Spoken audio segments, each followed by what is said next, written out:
একজন শিশু যার জন্মের মুহূর্তেই কারাগারের দরজা খুলে যায়। যে শিশুকে বাঁচানোর জন্য এক পিতা গভীর অন্ধকার রাতে উত্তাল যমুনা পার হয়ে ছুটে যান। যে শিশুর জন্মের আগে থেকেই এক অত্যাচারী রাজা ভয়ে কাঁপতে শুরু করে। যে শিশু বড় হয়ে কখনো রাখাল, কখনো বন্ধু, কখনো প্রেমের প্রতীক, কখনো অসুর বিনাশী যোদ্ধা, আবার কখনো সমগ্র জগতের গুরু হয়ে ওঠেন। তিনি কে? তিনি ভগবান শ্রীকৃষ্ণ। কিন্তু শ্রীকৃষ্ণের কাহিনী শুধু একটি রাজপুত্রের গল্প নয়। এটি শুধু জন্ম, যুদ্ধ, রাজনীতি কিংবা অলৌকিক ঘটনার গল্পও নয়। এটি এমন এক কাহিনী যেখানে একজন মানুষ তার জীবনের প্রতিটি সংকটের মধ্যে ঈশ্বরকে খুঁজে পেতে পারে। যেখানে দেখা যায় অন্যায় যত শক্তিশালী হোক তার পতন একদিন হবেই, অন্ধকার যত গভীর হোক আলো আসবেই, আর যখন পৃথিবী ধর্মের ভারে ক্লান্ত হয়ে পড়ে তখন ঈশ্বর কোনো না কোনো রূপে মানুষের সামনে পথ দেখাতে আবির্ভূত হন। আজ আমরা প্রবেশ করব সেই মহাকাহিনীর মধ্যে। শুনব ভাগবত পুরাণের পবিত্র কাহিনী, দেবকী ও বসুদেবের অসহায়তার কথা, কংসের অত্যাচারের কথা।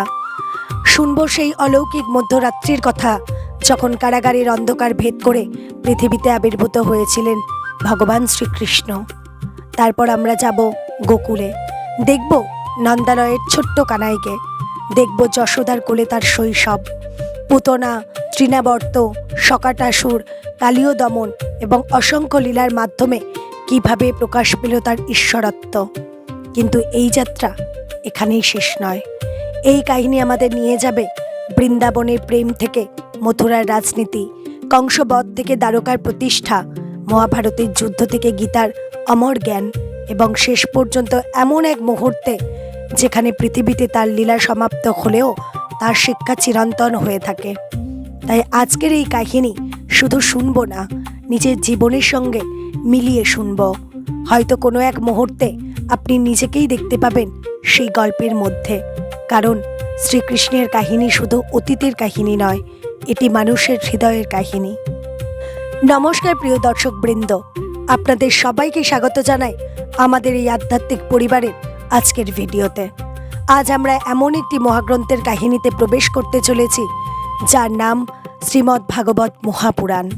ভাগবত পুরাণের মূল উদ্দেশ্য কেবল পুরনো ইতিহাস বা পৌরাণিক ঘটনা বলা নয়। এর অন্তরে রয়েছে ভক্তি, ধর্ম, জ্ঞান, বৈরাগ্য এবং পরমেশ্বরের প্রতি আত্মসমর্পণের শিক্ষা। বিশেষ করে ভাগবতের দশম স্কন্ধে শ্রীকৃষ্ণের আবির্ভাব এবং তার নানা লীলার বিস্তৃত বর্ণনা পাওয়া যায়। আজকের এই ভিডিওতে আমরা সেই কৃষ্ণ কথাকে একটি ধারাবাহিক গল্পের মতো করে শুনব। শুরু হবে মথুরা থেকে, তারপর যাব গোকুলে, সেখান থেকে বৃন্দাবন, তারপর মথুরা ও দ্বারকা, আর শেষ পর্যন্ত পৌঁছব শ্রীকৃষ্ণের পৃথিবীর লীলা সমাপ্তির কাছে। তবে মনে রাখতে হবে, শ্রীমদ্ ভাগবত পুরাণ একটি বিশাল গ্রন্থ। শ্রীকৃষ্ণের জীবন কাহিনী তার একটি কেন্দ্রীয় অংশ হলেও সম্পূর্ণ ভাগবত পুরাণের বিষয়বস্তু আরও বিস্তৃত।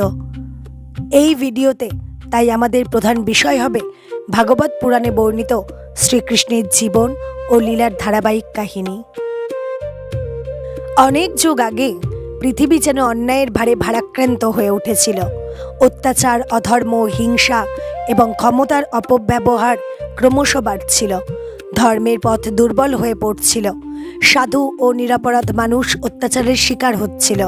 পুরাণের বর্ণনায় বলা হয়, পৃথিবী তখন গাভীর রূপ ধারণ করে দেবতাদের কাছে সাহায্যের জন্য গিয়েছিল।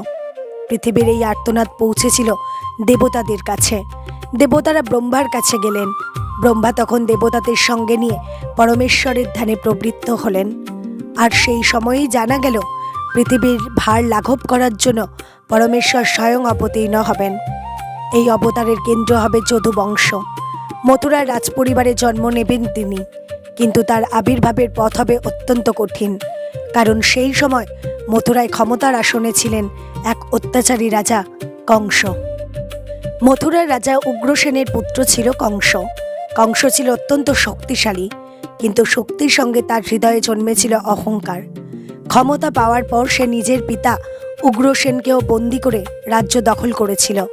সে মনে করত ক্ষমতাই সত্য, ভয় দেখিয়ে মানুষকে নিয়ন্ত্রণ করাই রাজধর্ম।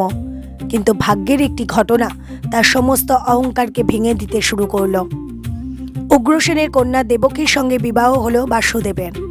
বিবাহের পর কংস নিজেই বোন দেবকী ও ভগ্নিপতি বাসুদেবকে রথে করে তাদের গৃহে পৌঁছে দিতে যাচ্ছিল।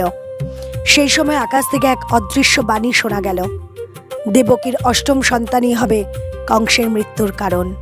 এই একটি বাক্য কংসের জীবন বদলে দিল। যে কংস এতদিন অন্যকে ভয় দেখাতো, সে নিজেই মৃত্যুর ভয়ে কাঁপতে শুরু করলো। তার মনে হলো দেবকীর সন্তান জন্ম নিলেই তার মৃত্যু হবে।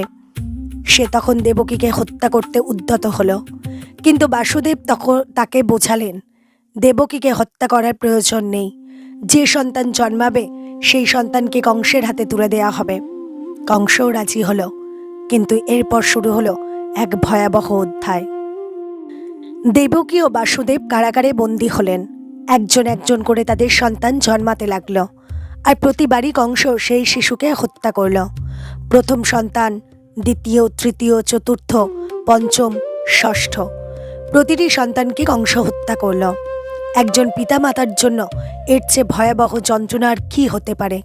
সন্তান জন্ম নিচ্ছে, কিন্তু জন্মের আনন্দ উপভোগ করার আগেই তাকে হারিয়ে ফেলতে হচ্ছে। দেবকীর চোখের সামনে সন্তানদের হত্যা করা হচ্ছিল। বাসুদেবও অসহায়।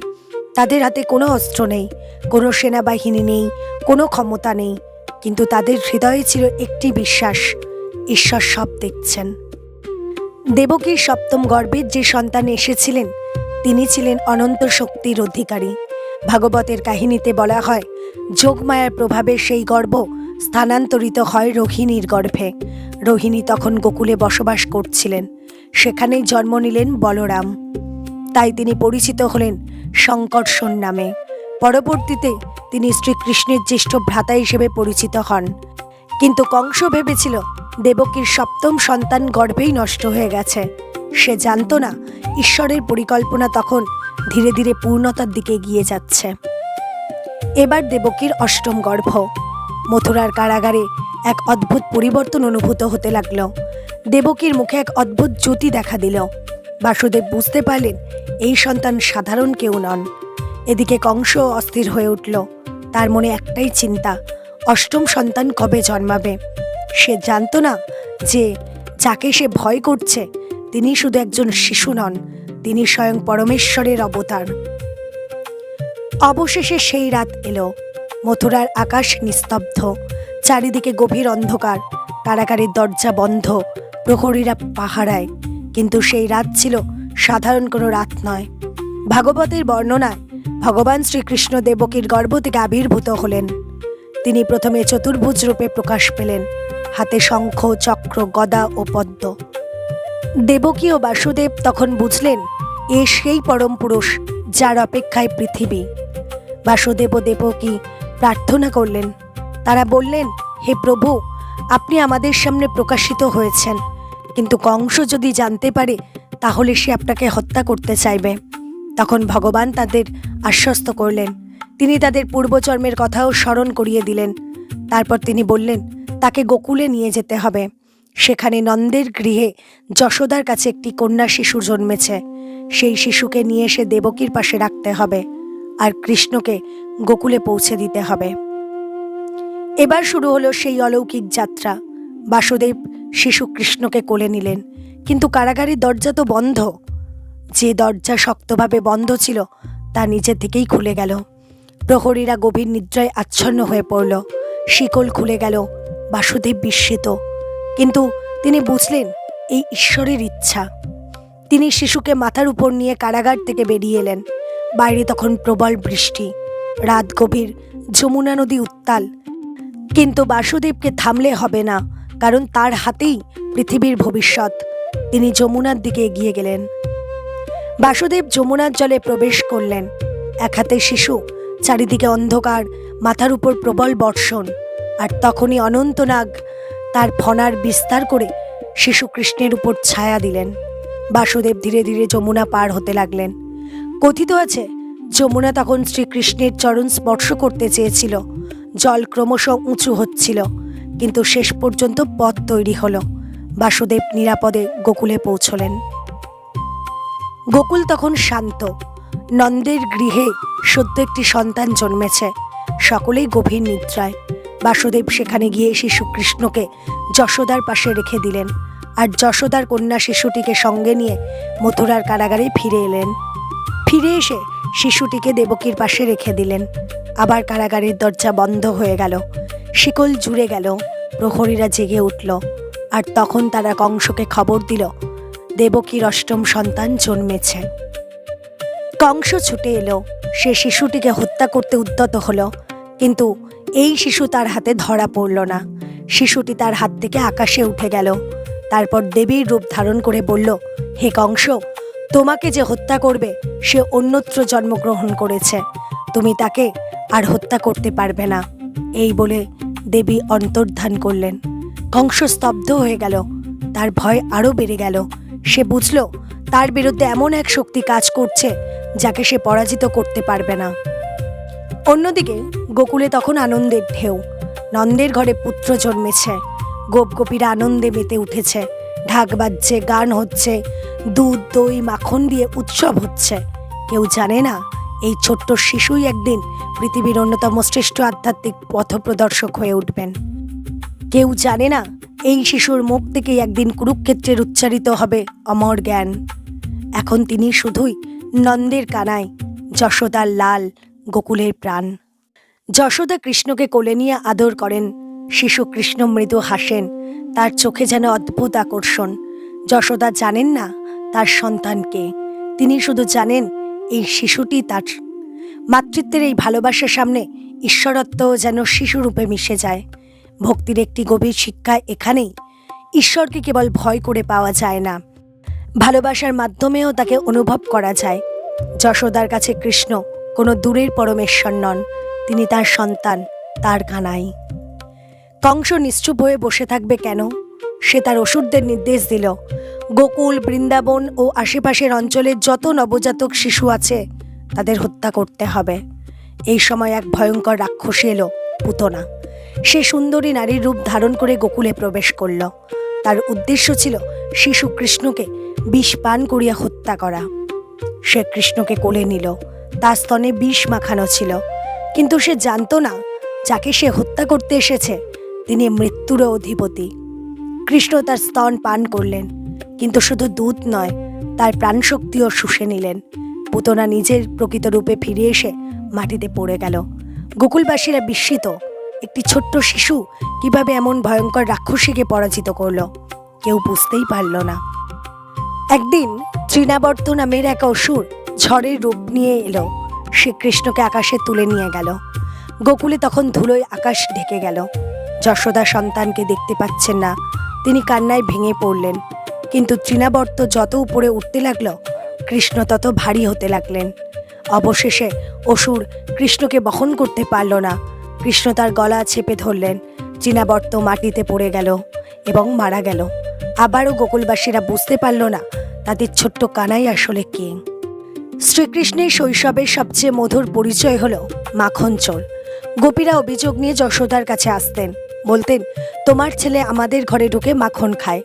কৃষ্ণ কখনো একা নয়, বন্ধুদের সঙ্গে নিয়ে মাখন চুরি করতেন। কখনো হাঁড়ি ভাঙতেন, কখনো মাখন বন্ধুদের মধ্যে ভাগ করে দিতেন।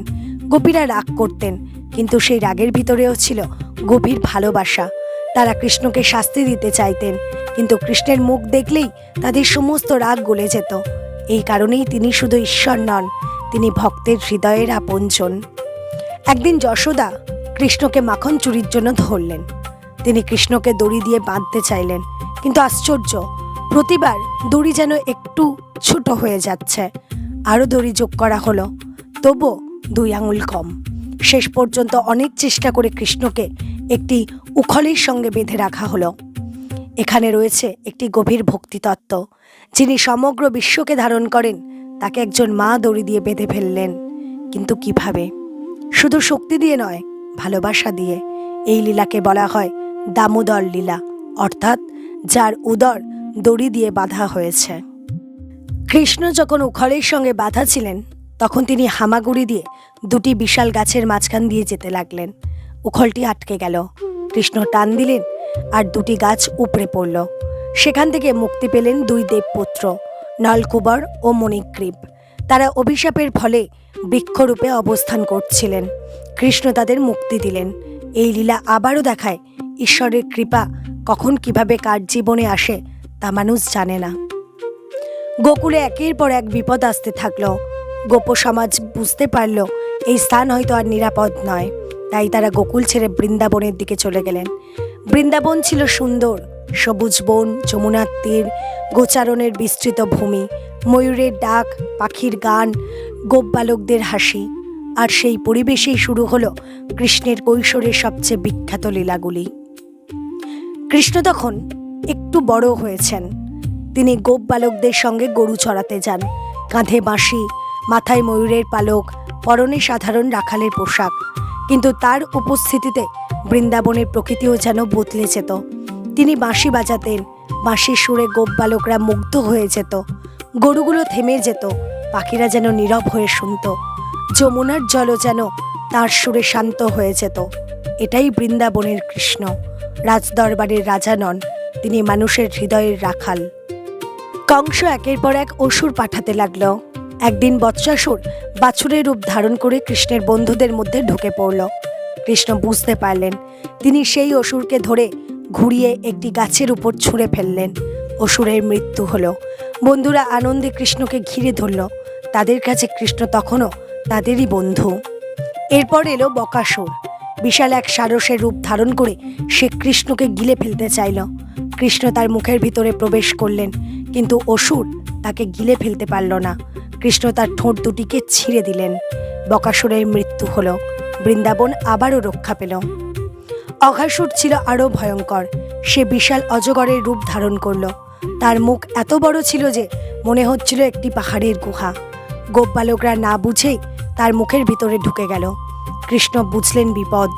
তিনি অসুরের শরীরের ভিতরে প্রবেশ করলেন, তারপর নিজের শক্তি বৃদ্ধি করলেন। অঘাসুরের প্রাণবায়ু বন্ধ হয়ে গেল। কৃষ্ণ সমস্ত গোপ বালককে রক্ষা করলেন। এই লীলায় কৃষ্ণ শুধু অসুরকে হত্যা করেননি, তিনি তার বন্ধুদের জীবনও রক্ষা করেছিলেন। কৃষ্ণের এই অসাধারণ লীলা দেখে ব্রহ্মাও বিস্মিত হলেন। তিনি পরীক্ষা করতে চাইলেন এই বালক আসলে কে। ব্রহ্মা গোপ বালক ও বাছুরদের অদৃশ্য করে রাখলেন। কৃষ্ণ তখন নিজেই প্রতিটি গোপ বালক ও প্রতিটি বাছুরের রূপ ধারণ করলেন। বছর কেটে গেল, কিন্তু কেউ কিছু বুঝতে পারল না, কারণ প্রত্যেকটি শিশুর মধ্যে কৃষ্ণ নিজেই ছিলেন। ব্রহ্মা তখন বুঝলেন এ কোনো সাধারণ বালক নন, এ সেই পরম সত্য যার শক্তির কাছে তার নিজের জ্ঞানও সীমিত। বৃন্দাবনের আরেক ভয়ঙ্কর বিপদ ছিল কালীয় নাগ। যমুনার একটি অংশ তার বিষে বিষাক্ত হয়ে উঠেছিল। জলের কাছে পাখি গেলে মারা যেত, গরু জলপান করতে পারত না। একদিন কৃষ্ণ সেই বিষাক্ত যমুনায় প্রবেশ করলেন। কালীও তাকে আক্রমণ করল। কৃষ্ণ তার ফণার উপর উঠে নৃত্য করতে লাগলেন, এক ফণা থেকে অন্য ফণা। কালীও দুর্বল হয়ে পড়ল। তার স্ত্রীগণ কৃষ্ণের কাছে প্রার্থনা করলেন। কৃষ্ণ কালীয়কে হত্যা করলেন না, বরং তাকে যমুনা ছেড়ে চলে যেতে বললেন।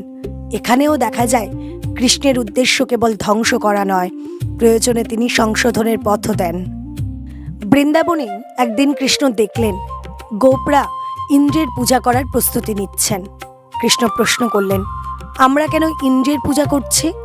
আমাদের জীবন তো নির্ভর করছে গরু, কৃষি, বন এবং গোবর্ধনের উপর, তাই গোবর্ধন পূজা করা উচিত। গোপরা কৃষ্ণের কথা মেনে নিলেন। ইন্দ্র এতে ক্রুদ্ধ হলেন। তিনি প্রবল বৃষ্টি শুরু করলেন। বৃন্দাবন ডুবে যাওয়ার উপক্রম হলো। তখন কৃষ্ণ গোবর্ধন পর্বত তুলে ধরলেন। ছোট্ট আঙুলের উপর বিশাল পর্বত। গোপ গোপীরা, গরু বাছুর সবাই সেই পর্বতের নিচে আশ্রয় নিল। 7 দিন ধরে কৃষ্ণ পর্বত ধারণ করে রাখলেন। শেষ পর্যন্ত ইন্দ্রের অহংকার ভেঙে গেল। তিনি কৃষ্ণের মহিমা উপলব্ধি করলেন। কৃষ্ণের বৃন্দাবন লীলার আরেকটি গভীর অধ্যায় হল গোপীদের সঙ্গে তার সম্পর্ক। এই সম্পর্ককে সাধারণ জাগতিক প্রেম দিয়ে বিচার করলে এর আধ্যাত্মিক অর্থ বোঝা যায় না। ভাগবতের ভক্তিতত্ত্বে গোপীদের প্রেমকে ঈশ্বরের প্রতি সম্পূর্ণ আত্মসমর্পণের প্রতীক হিসেবে দেখা হয়। তাদের কাছে কৃষ্ণই ছিলেন জীবনের কেন্দ্র। কৃষ্ণের বাঁশি সুর তাদের হৃদয়ে এক অদ্ভুত আকর্ষণ সৃষ্টি করত। তারা সব কিছু ভুলে কৃষ্ণের দিকে ছুটে যেতেন। এই প্রেমে নিজের জন্য কিছু চাওয়া নেই, আছে শুধু তুমি আছো, এটাই যথেষ্ট। শরতের এক নির্মল রাতে বৃন্দাবনের পরিবেশ অপূর্ব হয়ে উঠেছিল। চাঁদের আলো, যমুনার তীর, বনের সুগন্ধ আর কৃষ্ণের বাঁশির সুর। গোপীরা সেই সুর শুনে কৃষ্ণের কাছে এসেছিলেন। সেখানে যে রাসলীলা সংঘটিত হয়েছিল তা ভগবতের অন্যতম গভীর আধ্যাত্মিক অধ্যায়। এই লীলার মাধ্যমে বোঝানো হয়, যখন জীবের সমস্ত অহংকার, সমস্ত পার্থিব আকাঙ্ক্ষা দূর হয়ে যায় এবং হৃদয় কেবল ঈশ্বরের দিকে নিবদ্ধ হয়, তখন ভক্তি তার সর্বোচ্চ রূপ লাভ করে। তবে এই লীলার প্রকৃত অর্থ বুঝতে হলে একে কেবল পার্থিব প্রেমের গল্প হিসেবে দেখা যাবে না। এটি আত্মা ও পরমাত্মার আকর্ষণের প্রতীক। কিন্তু এই লীলাই চিরকাল একইভাবে থাকে না। কৃষ্ণের জীবনে এবার আসতে চলেছে এক বড় পরিবর্তন। মথুরার কংস এখনও জীবিত। সে জানে যে শিশু তার মৃত্যুর কারণ হবে সে গোকুলে বেড়ে উঠেছে। অবশেষে কংস কৃষ্ণ বলরামকে মথুরায় নিয়ে আসার পরিকল্পনা করল। সে অক্রূরকে পাঠালো। অক্রূর কৃষ্ণের ভক্ত ছিলেন, কিন্তু তার হৃদয়ে তখন দ্বন্দ্ব। একদিকে তিনি জানেন কৃষ্ণকে মথুরায় নিয়ে যাওয়া মানে তাকে বিপদের দিকে নিয়ে যাওয়া। অন্যদিকে তিনি জানেন এ ঈশ্বরেরই পরিকল্পনা। অক্রূর রথ নিয়ে বৃন্দাবনের পথে রওনা হলেন। অক্রূর এসে কৃষ্ণ বলরামকে কংসের আমন্ত্রণের কথা জানালেন। বৃন্দাবনে তখন শোকের ছায়া। গোপীরা বুঝতে পারলেন কৃষ্ণ চলে যাবেন। যে কৃষ্ণ তাদের সঙ্গে হাসতেন, যে কৃষ্ণ বাঁশি বাজাতেন, গরু চড়াতেন, তাদের জীবনের আনন্দ হয়ে উঠেছিলেন, তিনি এবার মথুরার পথে। রথ এগিয়ে চলল, বৃন্দাবন পিছনে পড়ে রইল। কিন্তু কৃষ্ণের জীবনে নতুন অধ্যায় শুরু হলো। এবার তিনি তার শুধু গোকুলের কানাই নন, এবার তাকে মুখোমুখি হতে হবে কংসের। অক্রূরের রথ ধীরে ধীরে বৃন্দাবন ছেড়ে এগিয়ে চলেছে। রথে কৃষ্ণ ও বলরাম, পেছনে পড়ে যাচ্ছে সেই ভূমি যেখানে কৃষ্ণ শৈশব কাটিয়েছেন, যেখানে তিনি গরু চড়িয়েছেন, বন্ধুদের সঙ্গে খেলেছেন, মাখন চুরি করেছেন, যমুনার তীরে বাঁশি বাজিয়েছেন, গোবর্ধন তুলেছেন, কালীয় নাগকে দমন করেছেন আর অসংখ্য মানুষের হৃদয়ে নিজের স্থান তৈরি করেছেন। কিন্তু আজ বৃন্দাবনে যেন নিস্তব্ধতা। গোপীরা দূর থেকে রথের দিকে তাকিয়ে আছেন, তাদের চোখে জল। কৃষ্ণ চলে যাচ্ছেন, কিন্তু কৃষ্ণ জানেন তার এই যাত্রা শুধু মথুরায় যাওয়া নয়, এ তার কর্তব্যের পথে যাত্রা। একদিকে বৃন্দাবনের ভালোবাসা, অন্যদিকে মথুরার অত্যাচারিত মানুষ। একদিকে শৈশব, অন্যদিকে ভবিষ্যৎ। কৃষ্ণকে এগোতেই হবে। কৃষ্ণ চলে যাওয়ার পর বৃন্দাবনের পরিবেশ বদলে গেল। যে পথ দিয়ে কৃষ্ণ গরু চড়াতে যেতেন সেই পথের দিকে গোপীরা তাকিয়ে থাকতেন। যে বৃক্ষের নিচে কৃষ্ণ বসতেন সেই বৃক্ষ যেন তাদের কাছে কৃষ্ণের স্মৃতি হয়ে উঠল। যমুনার জল যেন কৃষ্ণের বাঁশির সুর খুঁজতে লাগল। বৃন্দাবনের প্রতিটি ধূলিকণা যেন বলে উঠল, কৃষ্ণ কোথায়? এই বিরহকে শুধু সাধারণ বিচ্ছেদ বলা যায় না। ভক্তিতত্ত্বের বিরহেরও একটি গভীর অর্থ রয়েছে। যখন কৃষ্ণ চোখের সামনে নেই তখন তার স্মৃতি আরও গভীর হয়ে ওঠে। যখন বাহ্যিকভাবে ঈশ্বরকে পাওয়া যায় না তখন হৃদয়ের ভিতরে তার উপস্থিতি অনুভব হয় আরও প্রবলভাবে। এই কারণেই কৃষ্ণ বৃন্দাবন ছেড়ে গেলেও বৃন্দাবনের হৃদয় কখনো তার থেকে চলে যায়নি। অক্রূর কৃষ্ণ ও বলরামকে নিয়ে মথুরার পথে এগিয়ে চলেছেন। তিনি জানতেন আজকের দিনটি সাধারণ নয়। তিনি নিজেই কৃষ্ণের দর্শন পেয়ে অভিভূত। পথে যমুনার তীরে এসে তিনি স্নান করতে গেলেন। সেখানে তিনি এক অলৌকিক দর্শন লাভ করেন।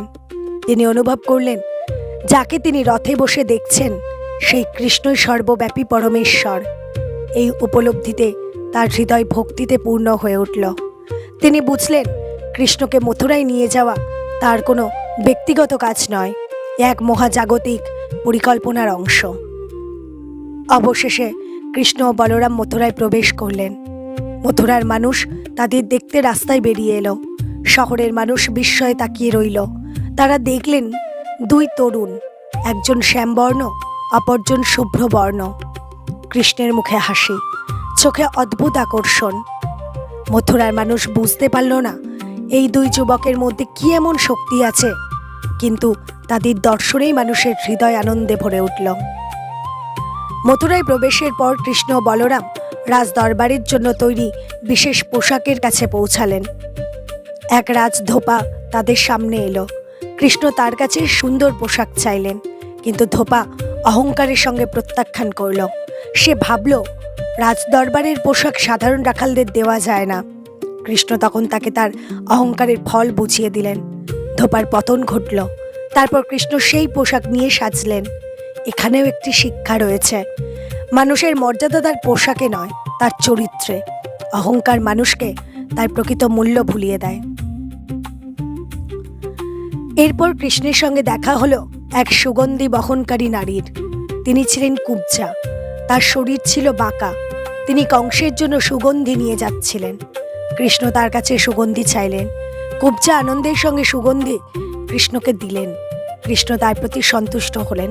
তিনি কুব্জার শরীর স্পর্শ করলেন, আর মুহূর্তের মধ্যে তার দেহের বিকৃতি দূর হলো। তিনি সুন্দরী হয়ে উঠলেন। এই ঘটনায় একটি গভীর শিক্ষা রয়েছে। মানুষের বাহ্যিক রূপ তার আসল পরিচয় নয়। ভক্তি ও ভালোবাসা মানুষের অন্তরকে পরিবর্তন করতে পারে। কুব্জা কৃষ্ণের প্রতি যে আন্তরিকতা দেখিয়েছিলেন, তার ফলেই তার জীবন নতুন অর্থ পেল।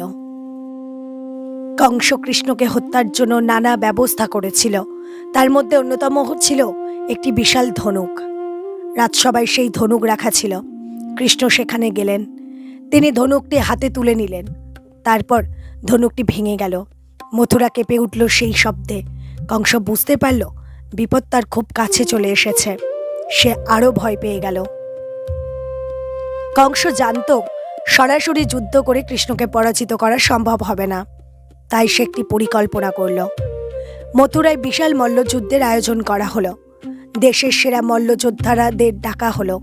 চানুর, মুষ্টিক, কূট, শল, তুষল সবাই প্রস্তুত। কিন্তু সবচেয়ে বড় অস্ত্র ছিল কুবলয়াপীর, একটি বিশাল যুদ্ধ হাতি। কংস আদেশ দিলেন, কৃষ্ণ মল্লযুদ্ধের স্থানে প্রবেশ করার সময় তাকে হত্যা করতে হবে। কৃষ্ণ ও বলরাম মল্লযুদ্ধের অঙ্গনে যাওয়ার পথে পৌঁছলেন। সেখানে কুবলয়াপীর তাদের পথ আটকেছে। হাতিটি বিশাল, চোখে আগুন, সুর উঁচিয়ে কৃষ্ণের দিকে ছুটে এলো। কৃষ্ণ তার আক্রমণ এড়িয়ে গেলেন। হাতি আবার আক্রমণ করল। কৃষ্ণ তার সুর ধরে ফেললেন। এক মুহূর্তে তিনি হাতিটিকে পরাস্ত করলেন। কুবলয়াপীর মাটিতে পড়ে গেল। কৃষ্ণ তার দাঁত তুলে নিলেন। তারপর সেই দাঁতই অস্ত্র হিসেবে হাতে নিয়ে তিনি মল্লযুদ্ধের অঙ্গনে প্রবেশ করলেন। কংস তখন বুঝল তার পরিকল্পনা ব্যর্থ হয়েছে। অঙ্গনে উপস্থিত মানুষ দুই তরুণকে দেখে বিস্মিত। চানুর কৃষ্ণের সামনে দাঁড়ালো, মুষ্টিক দাঁড়ালো বলরামের সামনে। চানুর বলল, তুমি শক্তিশালী বলে শুনেছি, আজ দেখা যাক তোমার শক্তি কত। কৃষ্ণ শান্ত। তিনি জানেন এই যুদ্ধ শুধু মল্লযুদ্ধ নয়, এটি অন্যায়ের বিরুদ্ধে ন্যায়ের যুদ্ধ। চানুর আক্রমণ করল। কৃষ্ণ তার আক্রমণ প্রতিহত করলেন। দুজনের মধ্যে তীব্র যুদ্ধ শুরু হলো। অবশেষে কৃষ্ণ চানুরকে পরাজিত করলেন। অন্যদিকে বলরাম মুষ্টিককে পরাজিত করলেন। অন্য মল্লযোদ্ধারাও একে একে পরাস্ত হলো। অঙ্গন স্তব্ধ। কংসের মুখ বিবর্ণ। কংস বুঝতে পারল আজ তার শেষ দিন। সে সৈন্যদের নির্দেশ দিল, কৃষ্ণ বলরামকে আটক করো। কিন্তু তার আগেই কৃষ্ণ অঙ্গন থেকে লাফ দিয়ে রাজমঞ্চে উঠে গেলেন। কংস সিংহাসন থেকে উঠে পালানোর চেষ্টা করল, কিন্তু কৃষ্ণ তাকে ধরে ফেললেন। দীর্ঘদিনের অত্যাচারের অবসান ঘটল। কংস মাটিতে পড়ে গেল। তার জীবন শেষ হলো। মথুরার মানুষ মুক্তির নিঃশ্বাস ফেলল। কংসের কাহিনী শুধু একটি অত্যাচারী রাজার পতনের গল্প নয়, এটি মানুষের অন্তরের ভয়েরও গল্প। কংস সারা জীবন মৃত্যুকে ভয় করেছে। মৃত্যুকে এড়াতে সে অন্যকে হত্যা করেছে, কিন্তু শেষ পর্যন্ত মৃত্যুই তাকে খুঁজে নিয়েছে। এখানে আমরা একটি গভীর সত্য দেখতে পাই। মৃত্যুকে ভয় করে জীবনকে পবিত্র করা যায় না, বরং জীবনকে সত্য, ধর্ম, ন্যায়ের পথে ব্যবহার করতে হয়। কংস মৃত্যুর ভয়ে অধর্ম বেছে নিয়েছিল, আর সেই অধর্মই তার পতনের কারণ হল। কংসবধের পর কৃষ্ণ ও বলরাম কারাগারে গেলেন। সেখানে তাঁরা তাদের পিতামাতা দেবকী ও বাসুদেবকে মুক্ত করলেন। বহু বছর পর সন্তানদের সামনে পেলেন পিতামাতা, কিন্তু এই মিলন ছিল অশ্রুসিক্ত। দেবকী তাদের সামনে দাঁড়িয়ে আছেন, যার সন্তানদের একে একে কংস ধ্বংস করেছিল। আজ তার সেই সন্তানই কংসের পতন ঘটিয়েছে। বাসুদেবও কৃষ্ণের দিকে তাকিয়ে রইলেন। একজন পিতা হিসেবে তার আনন্দের সীমা নেই, কিন্তু তার মনে আছে এ সন্তান সাধারণ কেউ নন। কৃষ্ণ কংসের সিংহাসন নিজের জন্য নিলেন না, তিনি উগ্রসেনকে পুনরায় মথুরার রাজাসনে বসালেন। এটি অত্যন্ত গুরুত্বপূর্ণ। কৃষ্ণ চাইলেই নিজেই রাজা হতে পারতেন, কিন্তু তিনি ক্ষমতা দখল করতে আসেননি, তিনি অন্যায় দূর করতে এসেছিলেন। এখানে তার চরিত্রের একটি বড় শিক্ষা রয়েছে। ন্যায় প্রতিষ্ঠার অর্থ নিজের জন্য ক্ষমতা নেওয়া নয়, বরং যার অধিকার তাকে সেই অধিকার ফিরিয়ে দেওয়াও ধর্মের অংশ। কৃষ্ণ ও বলরাম এরপর শিক্ষা গ্রহণের জন্য গুরু সান্দীপনির আশ্রমে গেলেন। তারা অল্প সময়ের মধ্যেই সমস্ত বিদ্যা আয়ত্ত করলেন। ধনুর্বিদ্যা, রাজনীতি, শাস্ত্র, অস্ত্রবিদ্যা, বিভিন্ন কলা ও জ্ঞান। তারা গুরুর কাছে শিক্ষা নিয়ে গুরু দক্ষিণা দিতে চাইলেন। গুরু সান্দীপনি তার মৃত পুত্রকে ফিরে পাওয়ার ইচ্ছা প্রকাশ করলেন। কৃষ্ণ ও বলরাম সেই সন্তানকে ফিরিয়ে আনলেন। এর মাধ্যমে তারা দেখালেন, জ্ঞান অর্জনের পর গুরুর প্রতি কৃতজ্ঞতা ভুলে যাওয়া উচিত নয়। কংস মারা গেছে, মথুরা মুক্ত হয়েছে, কিন্তু বিপদ এখনো শেষ হয়নি। কারণ কংসের শ্বশুর ছিলেও মগধের শক্তিশালী রাজা জরাসন্ধ। কংসের মৃত্যু সংবাদ পেয়ে জরাসন্ধ ক্রুদ্ধ হল। সে প্রতিজ্ঞা করল কৃষ্ণ ও বলরামকে ধ্বংস করবে। তারপর শুরু হলো একের পর এক আক্রমণ। জরাসন্ধ বিশাল সেনাবাহিনী নিয়ে মথুরার দিকে এগিয়ে এলো। জরাসন্ধ একবার নয়, বারবার মথুরায় আক্রমণ করল। প্রতিবার কৃষ্ণ ও বলরাম তাকে পরাজিত করলেন, কিন্তু জরাসন্ধের সঙ্গে বিশাল সেনাবাহিনী থাকায় মথুরার সাধারণ মানুষও বিপদের মধ্যে পড়ছিল। কৃষ্ণ বুঝলেন, শুধু শত্রুকে পরাজিত করলেই হবে না, নিজের মানুষদের নিরাপদ রাখাও তাঁর কর্তব্য। তাই তিনি নতুন একটি নগর প্রতিষ্ঠার পরিকল্পনা করলেন।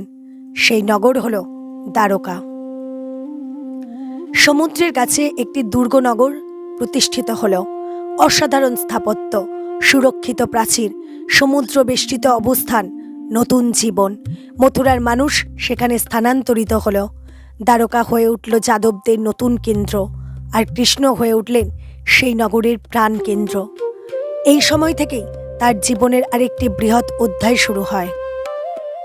বিদর্ভের রাজকন্যার রুক্মিণী কৃষ্ণের মহিমা শুনেছিলেন। তিনি মনে মনে কৃষ্ণকেই স্বামী হিসেবে গ্রহণ করেছিলেন, কিন্তু তার পরিবার তাকে অন্য এক রাজপুত্রের সঙ্গে বিবাহ দিতে চাইল। রুক্মিণী কৃষ্ণের কাছে গোপনে বার্তা পাঠালেন। তিনি জানালেন, আমি আপনাকেই স্বামী হিসেবে গ্রহণ করেছি, আমাকে অন্যের হাতে তুলে দেওয়া হলে আমি এই জীবন আর রাখব না। কৃষ্ণ সেই বার্তা পেলেন, তিনি বিদর্ভে গেলেন। বিবাহের পূর্বে রুক্মিণী মন্দিরে গিয়েছিলেন। কৃষ্ণ সেখান থেকে তাকে রথে তুলে নিয়ে চলে গেলেন।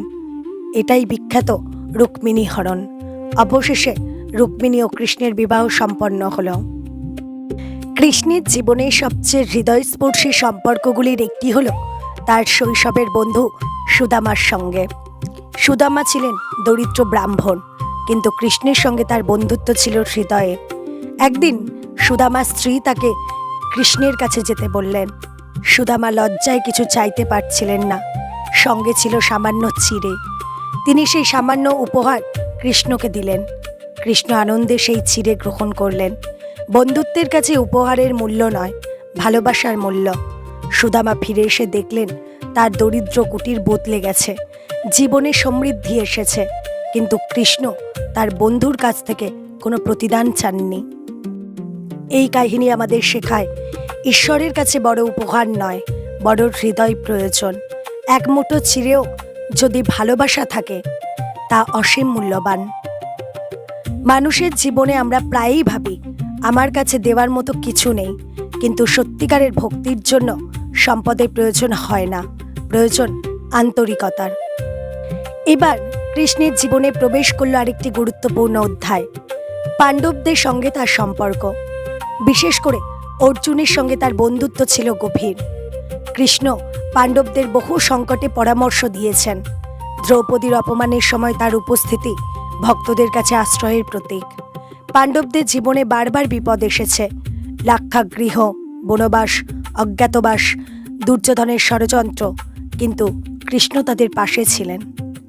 অবশেষে কুরুক্ষেত্রের যুদ্ধ অনিবার্য হয়ে উঠল। দুই পক্ষই কৃষ্ণের সাহায্য চাইল। দুর্যোধন আগে কৃষ্ণের কাছে গেল, অর্জুনও গেলেন। কৃষ্ণ তখন শয্যায় বিশ্রাম নিচ্ছিলেন। অর্জুন তার পায়ের কাছে বসেছিলেন দুর্যোধন মাথার কাছে। কৃষ্ণ জেগে উঠে প্রথমে অর্জুনকে দেখলেন। তিনি দুই পক্ষকে দুটি বিকল্প দিলেন। একদিকে তার বিশাল নারায়ণী সেনা, অন্যদিকে তিনি নিজে, কিন্তু অস্ত্র ধারণ করবেন না। দুর্যোধন সেনা বেছে নিল, অর্জুন বেছে নিলেন কৃষ্ণকে। অর্জুন বললেন, আমার আপনারই প্রয়োজন। এই সিদ্ধান্তই মহাভারতের ইতিহাস বদলে দিল। অর্জুন কৃষ্ণকে তার সারথি হিসেবে গ্রহণ করলেন। এটি এক আশ্চর্য ঘটনা। যিনি সমগ্র বিশ্বের অধীশ্বর বলে ভক্তরা মানেন, তিনি একজন যোদ্ধার রথের সারথি হলেন। এর মধ্যে রয়েছে বিনয়ের এক অসাধারণ শিক্ষা। সত্যিকারের নেতৃত্ব সবসময় সিংহাসনে বসে হয় না। কখনো কখনো নেতৃত্ব মানে অন্যের রথের লাগাম হাতে তুলে নেওয়া। যুদ্ধের দিন, কুরুক্ষেত্রের বিশাল মাঠ, দুই পক্ষের সেনা প্রস্তুত, শঙ্খধ্বনি, অস্ত্রের ঝনঝন শব্দ, রথের সারি। অর্জুন কৃষ্ণকে বললেন, আমার রথটি দুই সেনার মাঝখানে নিয়ে চলুন। কৃষ্ণ রথ নিয়ে গেলেন। অর্জুন সামনে তাকিয়ে দেখলেন ভীষ্ম, দ্রোণাচার্য, ভাই, বন্ধু বান্ধব, আত্মীয়। তার হাত কাঁপতে লাগলো, গান্ডীব ধনুক হাত থেকে নেমে গেল। তিনি বললেন, আমি এই যুদ্ধ করতে পারবো না। এখান থেকেই শুরু হবে পৃথিবীর অন্যতম শ্রেষ্ঠ আধ্যাত্মিক সংলাপ। অর্জুনের বিষাদ দেখে কৃষ্ণ তাকে জ্ঞান দিতে শুরু করলেন। তিনি বুঝিয়ে দিলেন, দেহ নশ্বর, আত্মা অবিনশ্বর। মানুষের কর্তব্য থেকে পালিয়ে যাওয়া উচিত নয়। কর্ম করতে হবে, কিন্তু কর্মের ফলের প্রতি আসক্ত হওয়া যাবে না। কৃষ্ণ কর্মযোগ, জ্ঞানযোগ, ভক্তিযোগ সহ বিভিন্ন আধ্যাত্মিক পথ ব্যাখ্যা করলেন। তিনি অর্জুনকে বললেন, নিজের ধর্ম ও কর্তব্য পালন করাই শ্রেয়। এই জ্ঞান শুধু অর্জুনের জন্য নয়, এই জ্ঞান সমগ্র মানব জাতির জন্য। অর্জুন কৃষ্ণের কাছে তার প্রকৃত স্বরূপ দেখতে চাইলেন। কৃষ্ণ তাকে দিব্য দৃষ্টি দিলেন। অর্জুন দেখলেন অসংখ্য মুখ, চোখ, রূপ, সমস্ত দেবতা, সমস্ত সৃষ্টি, জগৎ সবকিছু যেন কৃষ্ণের মধ্যেই অবস্থান করছে। অর্জুন বুঝলেন, তিনি যার সঙ্গে এতদিন বন্ধুর মতো কথা বলেছেন, তিনি সাধারণ মানুষ নন। তিনি সেই পরম সত্য যার মধ্যে সমগ্র বিশ্ব অবস্থান করছে। অর্জুন ভয়ে ও ভক্তিতে অভিভূত হয়ে গেলেন। কৃষ্ণের শিক্ষা অত্যন্ত গভীর। তিনি বলেন, দায়িত্ব থেকে পালিয়ে গেলে শান্তি আসে না জীবনে। নিজের কর্তব্য পালন করতে হবে, অহংকার ত্যাগ করতে হবে, ফল ঈশ্বরের হাতে সমর্পণ করতে হবে। ভক্তি, জ্ঞান ও কর্ম সবকিছুর সমন্বয় ঘটাতে হবে। আর শেষ পর্যন্ত পরম সত্যের কাছে আত্মসমর্পণ করতে হবে। এই শিক্ষাই পরবর্তীকালে অসংখ্য মানুষের জীবনকে প্রভাবিত করেছে। কুরুক্ষেত্রের যুদ্ধ শেষ হলো, অন্যায়ের পতন হলো, পাণ্ডবরা বিজয়ী হলেন। কিন্তু কৃষ্ণের সামনে তখনও অনেক কাজ। তিনি পাণ্ডবদের রাজ্য প্রতিষ্ঠায় সাহায্য করলেন। ধর্মরাজ যুধিষ্ঠির রাজা হলেন, কিন্তু যুদ্ধের মূল্য ছিল ভয়াবহ। অসংখ্য মানুষ নিহত, অসংখ্য পরিবার শূন্য। অর্জুনের হৃদয়েও যুদ্ধের স্মৃতি ছিল। কৃষ্ণ জানতেন ধর্ম প্রতিষ্ঠার পথ অনেক সময় কঠিন, কিন্তু অধর্মের সামনে নীরব থাকা আরও ভয়ঙ্কর। ভগবান শ্রীকৃষ্ণ পৃথিবীতে আবির্ভূত হয়েছিলেন একটি বিশেষ উদ্দেশ্যে, ধর্মের প্রতিষ্ঠা, অধর্মের বিনাশ, পৃথিবীর ভার লাঘব, ভক্তদের রক্ষা। কংসের পতন হয়েছে, জরাসন্ধের শক্তি ভেঙেছে, অসংখ্য অত্যাচারী রাজা পরাজিত হয়েছে, কুরুক্ষেত্রের যুদ্ধও শেষ হয়েছে, পাণ্ডবরা রাজ্য ফিরে পেয়েছেন, ধর্ম প্রতিষ্ঠিত হয়েছে। কিন্তু কৃষ্ণ জানতেন পৃথিবীতে তার কাজ প্রায় সম্পূর্ণ। এখন তার নিজের বংশের সময়ও শেষের দিকে এগিয়ে এসেছে, কারণ পৃথিবীতে কোনো পার্থিব শক্তি চিরস্থায়ী নয়। যে বংশ যত শক্তিশালী হোক, একদিন তাকে সময়ের নিয়ম মেনে চলে যেতে হয়। দ্বারকার যাদবরা ছিল অত্যন্ত শক্তিশালী। তারা বহু যুদ্ধ দেখেছেন, বহু রাজাকে পরাজিত করেছেন। তাই ধীরে ধীরে তাদের মধ্যে অহংকার জন্ম নিতে শুরু করেছিল, কারণ তারা জানত তাদের রক্ষাকর্তা স্বয়ং শ্রীকৃষ্ণ। তারা ভাবতেই শুরু করেছিলেন, আমাদের কে পরাজিত করবে, আমাদের কে ক্ষতি করতে পারবে, আমাদের পাশে তো স্বয়ং শ্রীকৃষ্ণ আছেন। কিন্তু এখানেই ছিল বিপদের শুরু, কারণ শক্তি যখন নম্রতার সঙ্গে থাকে তখন তা আশীর্বাদ, কিন্তু শক্তির সঙ্গে অহংকার যুক্ত হলে সেই শক্তি একদিন ধ্বংসের কারণ হতে পারে। একদিন কিছু যাদব যুবক কয়েকজন মহান ঋষির সঙ্গে উপহাস করার সিদ্ধান্ত নিল। শাম্বকে নারীর পোশাক পরিয়ে তার পেটে কিছু বেঁধে দেওয়া হয়েছিল। তারপর ঋষিদের সামনে নিয়ে গিয়ে তারা প্রশ্ন করল, এই গর্ভবতী নারীর গর্ভে কি সন্তান জন্ম নেবে? ঋষিরা বুঝতে পারলেন এটি শ্রদ্ধা নয়, এটি উপহাস। তারা ক্রুদ্ধ হয়ে অভিশাপ দিলেন, এই ব্যক্তি এমন এক লৌহদণ্ডের জন্ম দেবে যার কারণে যাদব বংশের ধ্বংস ঘটবে। অভিশাপ উচ্চারিত হলো। যুবকদের হাসি থেমে গেল। তারা বুঝতে পারল তারা এমন একটি কাজ করেছে যার ফল ভয়ঙ্কর হতে পারে। কিছুদিন পর সাম্বের পেট থেকে সত্যি একটি লৌহ মুষল বের হলো। যাদবরা আতঙ্কিত হয়ে গেল। রাজা উগ্রসেনের নির্দেশে সেই লৌহ মুষলকে গুঁড়ো করে সমুদ্রে ফেলে দেওয়া হলো। তারা ভাবল এবার বিপদ শেষ। কিন্তু মানুষের পরিকল্পনা আর সময়ের পরিকল্পনা এক নয়। লৌহ মুষলের গুঁড়ো সমুদ্রের জলে মিশে গেল, আর তার একটি শক্ত টুকরো সমুদ্রে ফেলে দেওয়া হলো। কেউ বুঝতে পারেনি এই সামান্য ঘটনাই একদিন সমগ্র যাদব বংশের শেষের সঙ্গে যুক্ত হবে। সময়ের চাকা এগিয়ে চলল। কৃষ্ণ বুঝতে পারলেন যাদবদের পৃথিবীর লীলা শেষ করার সময় এসেছে। তিনি তাদের প্রভাস ক্ষেত্রে যাওয়ার নির্দেশ দিলেন। সেখানে যাদবরা সমবেত হলো। প্রথমে পরিবেশ ছিল শান্ত। কেউ ভাবেনি এটাই তাদের শেষ সমাবেশ, এটাই হবে তাদের শেষ উৎসব, এটাই হবে তাদের শেষ একসঙ্গে থাকা। কিন্তু মানুষের জীবনে কখন কোন মুহূর্ত শেষ মুহূর্ত হয়ে দাঁড়ায় মানুষ তা আগে থেকে জানতে পারে না। প্রভাস ক্ষেত্রে যাদবদের মধ্যে ধীরে ধীরে পুরনো বিবাদ মাথাছাড়া দিয়ে উঠল। মদ্যপানের ফলে তাদের সংযম নষ্ট হলো। পুরনো অপমান, পুরনো বিরোধ, পুরনো অহংকার সবকিছু একসঙ্গে জেগে উঠল। সাত্তকী ও কৃতবর্মার মধ্যে তীব্র বাকবিতণ্ডা শুরু হলো। কথা থেকে বিবাদ, বিবাদ থেকে ক্রোধ, আর ক্রোধ থেকে সংঘর্ষ। কেউ ভাবেনি এই সংঘর্ষ এত দূর যাবে।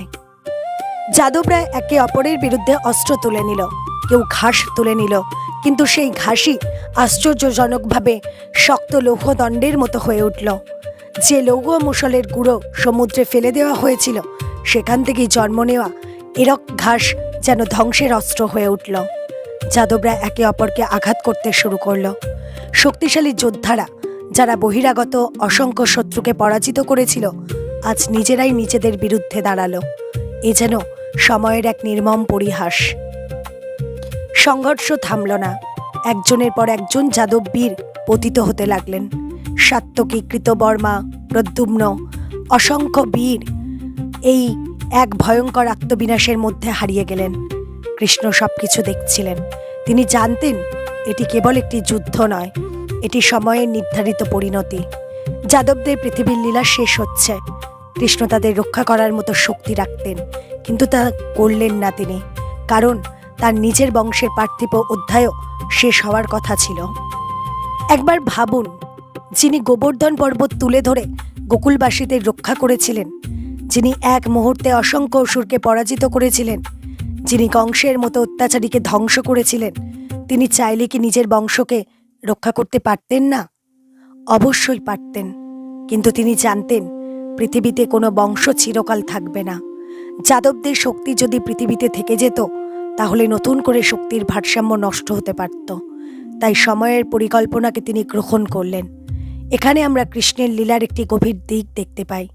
ঈশ্বর কখনো কখনো রক্ষা করেন, আবার কখনো সময়ের নিয়মে ধ্বংসকেও ঘটতে দেন।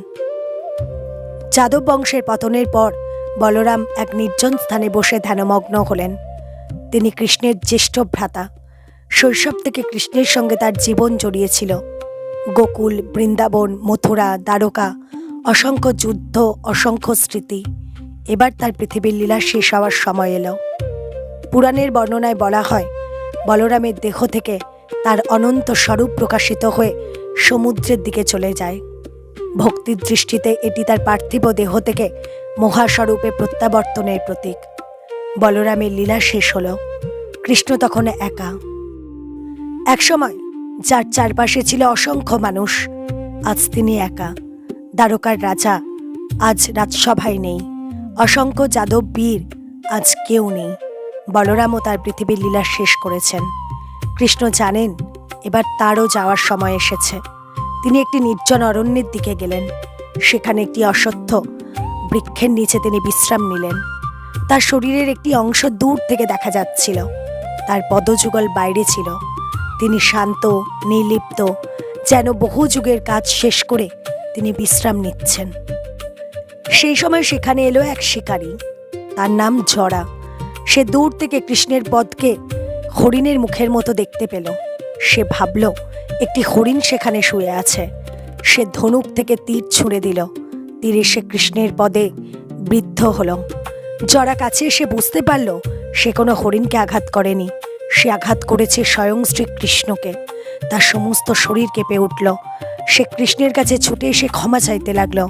সে বলল, প্রভু, আমি অপরাধ করেছি, আমি আপনাকে চিনতে পারিনি, আমাকে ক্ষমা করুন। কৃষ্ণ জরার দিকে তাকিয়ে মৃদু হাসলেন। তিনি তাকে দোষ দিলেন না, বললেন, ভয় পেও না, এটি তোমার অপরাধ নয়, তোমার মাধ্যমে যা ঘটার ছিল তা ঘটেছে।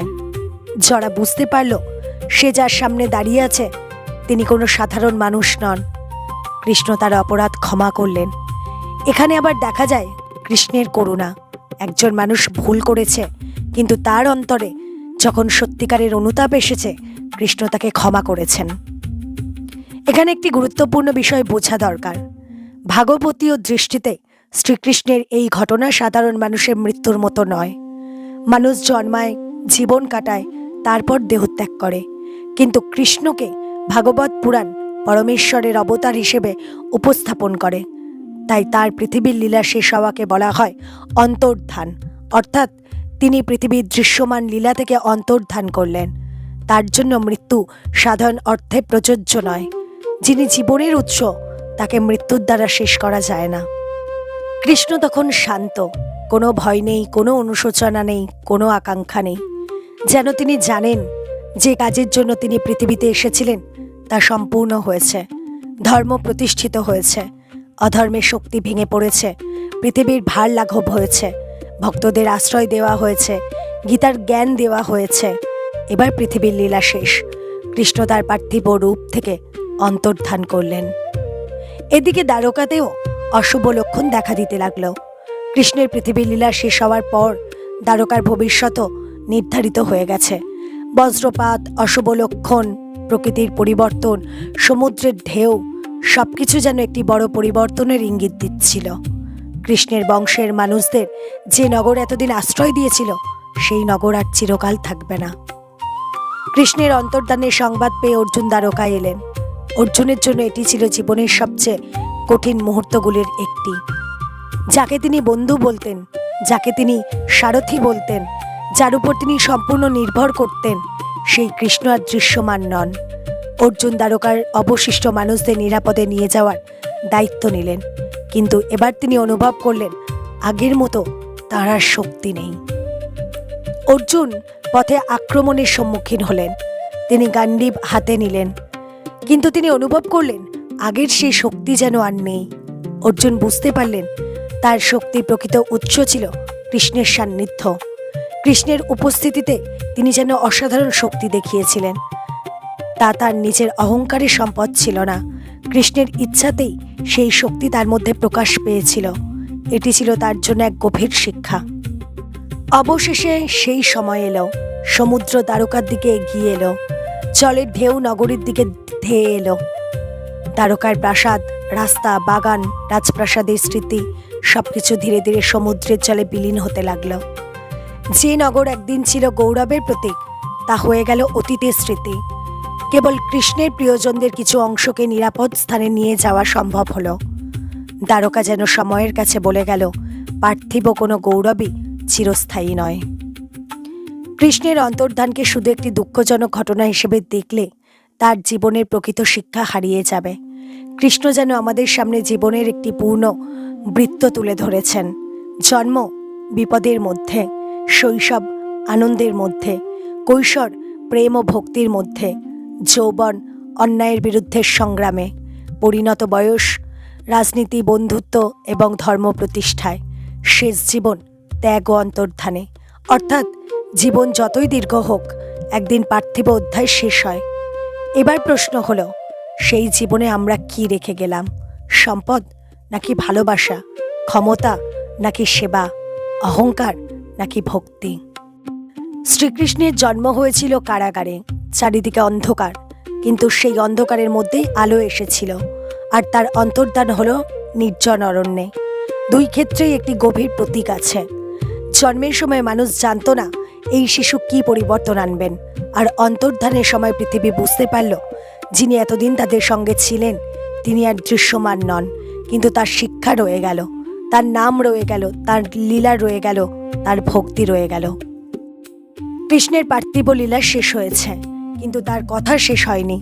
বৃন্দাবনের গোপীরা এখনও কৃষ্ণকে স্মরণ করেন, ভক্তরা এখনও তার নাম জপ করেন। অর্জুন তার গীতার শিক্ষা হৃদয়ে বহন করেন।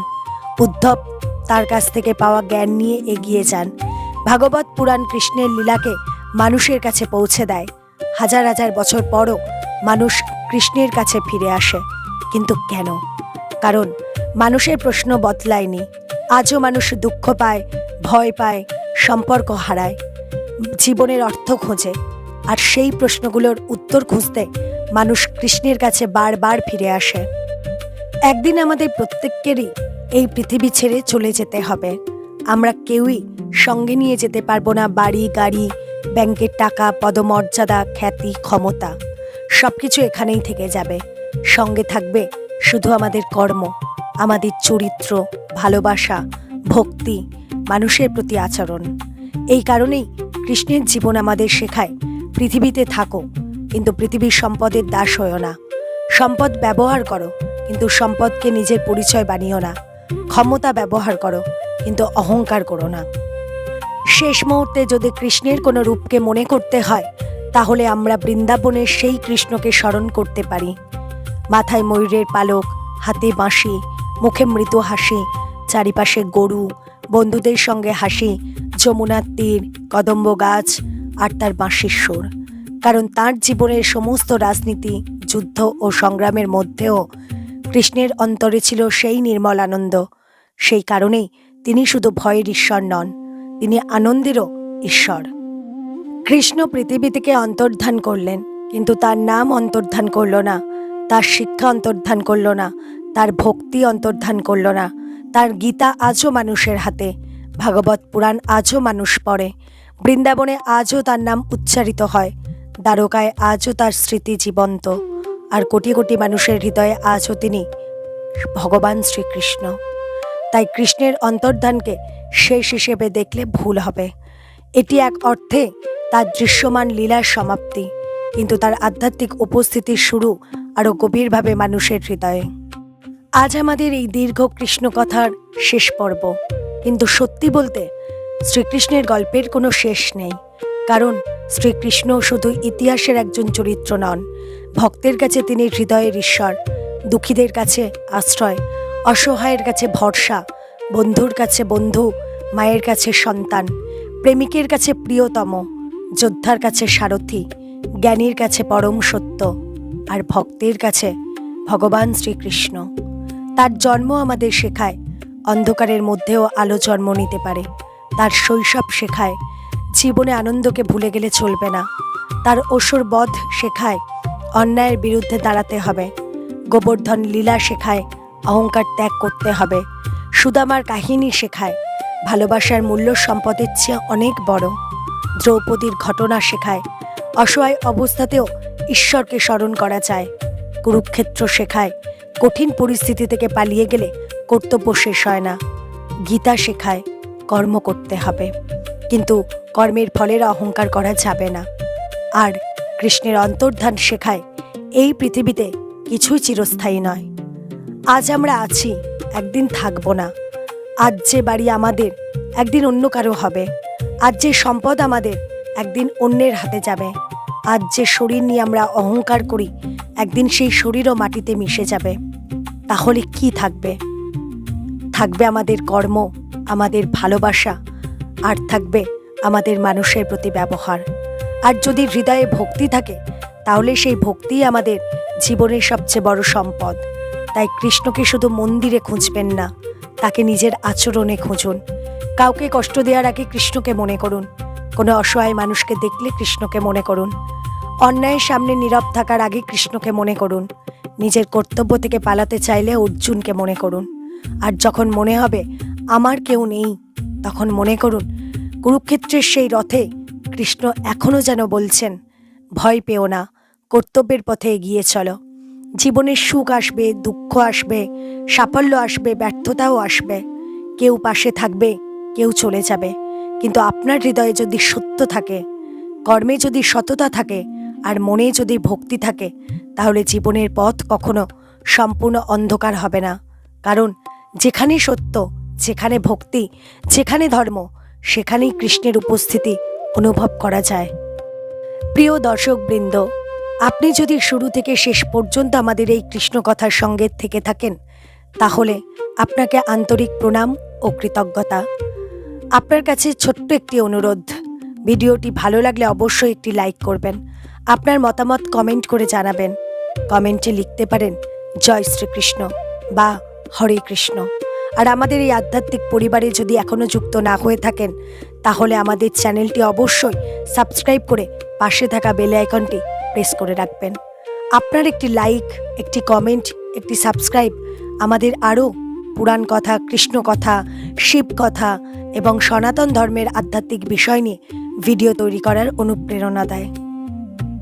শেষে আমরা ভগবানের কাছে প্রার্থনা করব, হে শ্রীকৃষ্ণ, আমাদের হৃদয় থেকে অহংকার দূর করুন, আমাদের মনের অশান্তি দূর করুন, অন্যায়ের পথে যেন আমরা না যাই, কঠিন সময়ে যেন আমরা ভেঙে না পড়ি, কর্তব্য থেকে যেন আমরা পালিয়ে না যাই, অন্যের দুঃখ যেন আমরা বুঝতে পারি, অসহায় মানুষের পাশে দাঁড়ানোর শক্তি দিন। আমাদের জীবনে সত্য, ধর্ম, ভালোবাসা ও ভক্তি প্রতিষ্ঠিত করুন। যখন আমরা ভুল পথে যাব, তখন আমাদের সঠিক পথ দেখান। যখন আমরা অহংকার করব, তখন আমাদের নম্র করুন। যখন আমরা ভয় পাব, তখন আপনার গীতার জ্ঞান আমাদের মনে জাগিয়ে দিন। আর জীবনের শেষ মুহূর্ত পর্যন্ত যেন আপনার নাম স্মরণ করতে পারি। হরে কৃষ্ণ কৃষ্ণ কৃষ্ণ হরে হরে, হরে রাম রাম রাম হরে হরে। জয় রাধে, জয় শ্রীকৃষ্ণ।